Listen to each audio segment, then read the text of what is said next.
આજે આપણે બનાવીશું સરસ મજાના ડુંગળી અને બટેકાની પતરીના ભજીયા. આ ભજીયાની રેસીપી બહુ સરસ મજાની છે. આમ તો તમે દરેક ઘરે બનાવતા જ હશો. આપણા ગુજરાતી ઘરોમાં બટેકાની પતરી અને ડુંગળીના ભજીયા ન બને એ તો બને જ નહીં. આવનારા ગેસ્ટના સ્વાગતમાં બને છે, બપોરના ભોજનમાં ફરસાણ તરીકે બને છે, રાત્રે ડિનરના ઓપ્શનમાં બને છે, તો ક્યારેક હળવા નાસ્તામાં પણ આ ભજીયા બની જતા હોય છે. આ ભજીયા મોસ્ટ ઓફ ચા સાથે અને ચટણી સાથે ખાવાની મજા જ કંઈક અલગ હોય છે. એમાં પણ વરસાદી વાતાવરણ હોય અથવા તો ઘરે કોઈ મહેમાન આવ્યા હોય ત્યારે અચૂક બને છે. તો અહીંયા સૌથી પહેલાં 3 ડુંગળી લેવાની છે અને 3 બટેકા લેવાના છે. બંનેની છાલ ઉતારી લેવાની છે, ડુંગળીના ફોતરાને કાઢી લેવાના છે અને ધોઈ અને ત્યારબાદ એને લૂછી અને પછી આવી રીતે ચપ્પાની મદદથી પતલી પતલી ચિપ્સ કરી લઈએ. હવે આપણે લઈશું ચણાનો લોટ. ચણાનો લોટ તમે ઘરનો પણ લઈ શકો છો. મેં અહીંયા તૈયાર ચણાનો લોટ લીધો છે, જે પેકિંગમાં મળે છે તે. અહીંયા તમે કોઈ પણ બ્રાન્ડનો ચણાનો લોટ લઈ શકો છો. તો હવે આ ચણાના લોટની અંદર જે બેટર બનાવવાની જ ખૂબી છે. આ બેટરને વધારે ટેસ્ટી અને ફ્લેવરફુલ બનાવવા માટે અહીંયા આદુ, લસણ, મરચાંની પેસ્ટ ઉમેરવાની છે અને કોથમીરની પેસ્ટ એડ કરીશું. તો અહીંયા મેં આદુ, લસણ, મરચાંની, કોથમીરની 2 ચમચી પેસ્ટ ઉમેરી દીધી છે. લસણ થોડું વધારે નાખીએ તો ટેસ્ટ બહુ સારો આવે છે. સાથે સાથે થોડી કોથમીર આપણે એડ કરીશું. તમે ચાહો તો કોથમીરની ચટણી પણ આમાં ઉમેરી શકો છો. તો એનાથી ટેસ્ટ બહુ સરસ આવે છે. સાથે સાથે જે ચણાના લોટને કારણે ગેસ્ટ્રિક પ્રોબ્લેમ્સ થતા હોય છે, બિલકુલ થતા નથી.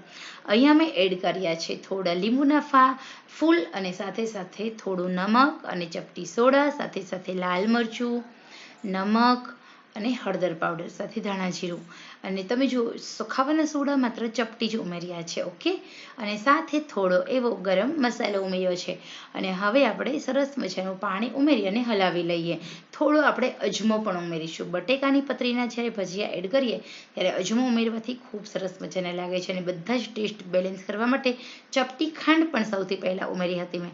અને હવે આપણે બેટર બનાવી લઈએ.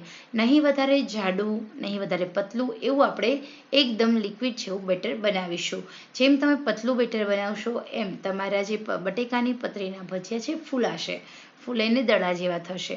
ખૂબ સરસ મજાના થાય છે. તો આજે બેટર બનાવવાની જ ખૂબી છે. માત્ર પતરીના ચિપ્સ બનાવવાની કોઈ જ ખૂબી નથી. આ બેટર છે વધારે ટેસ્ટી બનાવવું હોય અને સાથે સાથે ચણાના લોટનું એક સિંગલ પડ બને, વધારે જાડું થર ન થાય, એના માટે આપણે આ બેટરને થોડું પતલું રાખવાનું રહેશે. અને આ રીતે આપણે બેટરને પતલું રાખવાનું છે, તમે જોઈ શકો છો. તો હવે આપણે માત્ર ને માત્ર 5 મિનિટનો રેસ્ટ આપીશું. તો રેસ્ટ 5 મિનિટનો થઈ ગયો છે. તેલ ગરમ કરવા માટે મૂકી દીધું છે મેં. હવે આપણે બનાવી લઈશું સરસ મજાની પતરીના ભજીયા અને ડુંગળીની પતરીના ભજીયા. તો એના માટે અહીંયા બેટર છે, તો બેટર છે એને આપણે આવી રીતે પહેલાં તો આપણે બટેકાની પતરી જે પાડેલી છે એને બેટરમાં ડુબાડી દેવાની છે. અને બેટરમાંથી એક એક પતરી છે ચણાના લોટવાળી કરી અને કાઢી અને તેલમાં મૂકતું જવાનું છે. તેલમાં જ્યાં પણ જગ્યા છે ત્યાં દરેક જગ્યાએ આવી રીતે બટેકાની પતરીના ભજીયા પાડી લઈએ. એ પછી આપણે ડુંગળીના ભજીયા પણ આવી જ રીતે પાડવાના છે. તો હવે આપણે અહીંયા સરસ રીતે બટેકાની પતરીના ભજીયાને પાડી લીધા છે. ગેસની આંચ હંમેશા આપણે ફૂલ રાખવાની રહેશે સૌથી પહેલાં. તો એટલે તેલ પણ ઓછું વપરાશે અને તમારા ભજીયા છે તે એકદમ સરસ બનશે. તો ગેસની આંચ મીડિયમ ક્યારે કરવાની એ હું તમને જણાવીશ. હવે અહીંયા તમે જુઓ તો આપણે જે પતરીના ભજીયા છે એ ફૂલાઈ રહ્યા છે.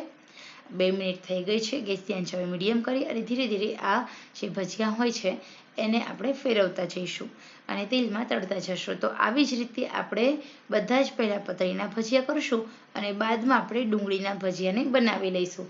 તો ડુંગળીના પતરીના ભજીયા પણ આવી જ રીતે બને છે.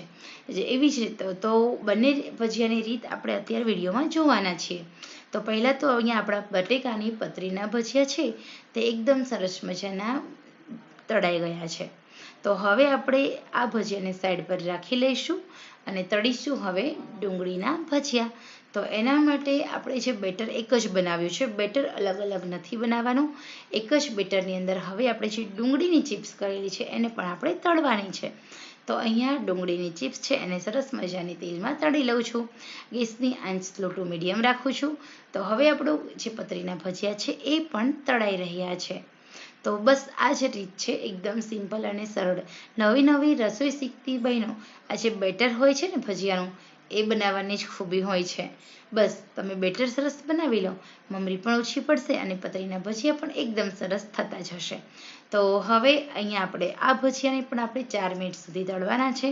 પહેલી 2 મિનિટ ફૂલ અને પછી આપણે ફેરવી લઈએ ને એ પછી ગેસની આંચ સ્લો ટુ મીડિયમ રાખી દઈશું. તો અહીંયા આપણા ડુંગળીના ભજીયાને પણ 3 થી 4 મિનિટ સુધી આમ જ આપણે તળવા દેવાના છે. અને ત્યાર પછી આપણે આ ડુંગળીના ભજીયા તળાઈ જાય એટલે આપણે પતરીના ભજીયા અને ડુંગળીના ભજીયા છે એને હું ગરમા ગરમ ચા સાથે સર્વ કરું છું. તમે એની કોથમીરની ચટણી સાથે અથવા તો ખજૂર આંબલીની ચટણી સાથે પણ સર્વ કરી શકો છો. તો એકદમ સરસ મજાના ફૂલીને દડા જેવા આપણા ડુંગળીની પતરીના ભજીયા બનીને રેડી છે. અને ડુંગળીના ભજીયા પણ તમે કહી શકો છો. બટેકાની અને ડુંગળીની પતરીના ભજીયા ખાવાની તો ખૂબ મજા આવે છે. અહીંયા આપણા સરસ મજાના ડુંગળી અને બટેકાની પતરીના ભજીયા રેડી છે. તો આવી રીતે આપણે બધા જ ભજીયાને તળી લેવાના છે. હવે આપણે બંને ભજીયાને સર્વિંગ પ્લેટમાં લઈશું. તો અહીંયા આપણા એકદમ સરસ મજાના બટેકાની પતરીના ભજીયા પણ રેડી છે. ડુંગળીની પતરીના ભજીયા પણ રેડી છે. તૈયાર થયેલા આ પતરીના ભજીયાને તમે ગરમા ગરમ ચા સાથે સર્વ કરી શકો છો અને ખાઈ શકો છો.